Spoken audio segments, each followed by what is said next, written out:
Seorang tahanan rutan kelas 2B Sinjai bernama Anas 20 tahun melarikan diri pada Rabu 2 Juli 2025. Ia ditahan di sel pengasingan atau sel merah karena melakukan pelanggaran tata tertib. Kepala Rutan kelas 2B Sinjai Darmansyah ungkap pelaku menjebol 2 plafon untuk melancarkan aksinya.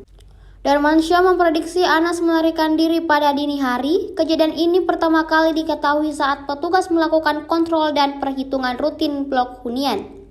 Ia menduga pelaku melarikan diri hanya menggunakan celana. Setelah itu Darmansyah berkoordinasi dengan Polres Sinjai dan Kodim Sinjai untuk melakukan pencarian. Darmansyah mengaku sudah membentuk tim untuk melakukan pencarian pelaku dan hasil pencarian pelaku belum berhasil ditemukan. Kepala Rutan Sinjai menuturkan menyesalkan kejadian ini dan akan melakukan evaluasi menyeluruh terhadap sistem pengamanan.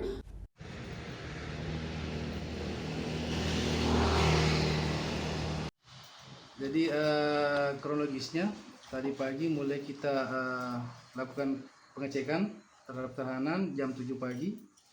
Nah, di jam 7 pagi itu dicek di ruang sel merah.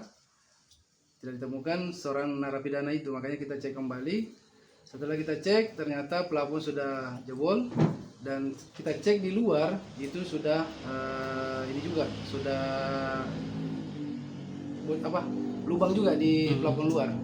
Artinya ada koneksi antara lubang di dalam sama di lubang luar dan ditemukan jejak kaki yang ada di luar tembok.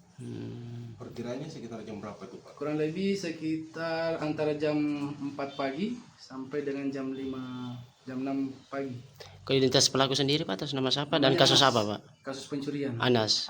Umur berapa? Umur sekitar 18-19 tahun. Oh, ini warga apa, Pak? Warga Bantaeng. Warga Bantaeng. Sudah berapa lama di Baru dalam? 1 bulan di Rutan Sinjai.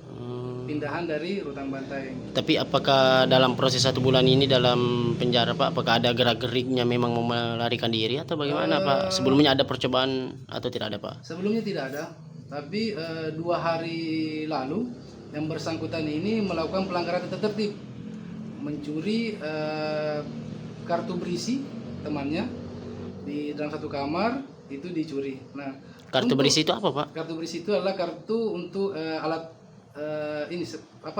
semacam pengganti uang tunai. Kartu berisi inilah digunakan tahanan untuk melakukan transaksi keuangan karena narapidana itu tak boleh memegang uang tunai. Nah, setelah dia melakukan pencurian kita amankan, yang pastinya kita proses pemeriksaan dan kita lakukan isolasi di sel merah. Berarti pada saat kabur itu diisolasi Di ruang isolasi. Ruang isolasi. Ruang isolasi. Apakah ada kelalaian petugas sendiri, Pak, atau bagaimana, Pak? Sementara ini masih proses pemeriksaan. Langkah-langkah yang dilakukan Rutan Jadi sendiri. langkah-langkah yang sudah kita lakukan, yang pertama pastinya kami akan laporan ke pimpinan. Setelah kita lakukan laporan ke pimpinan, yang kedua segera kami laporan juga ke Pak Kapolres dan Pak Dandim, dan telah menerjunkan tim untuk pencarian gabungan dari tim Polres dan tim yang ada di Rutan. Download Tribun X sekarang, menghadirkan lokal menjadi Indonesia.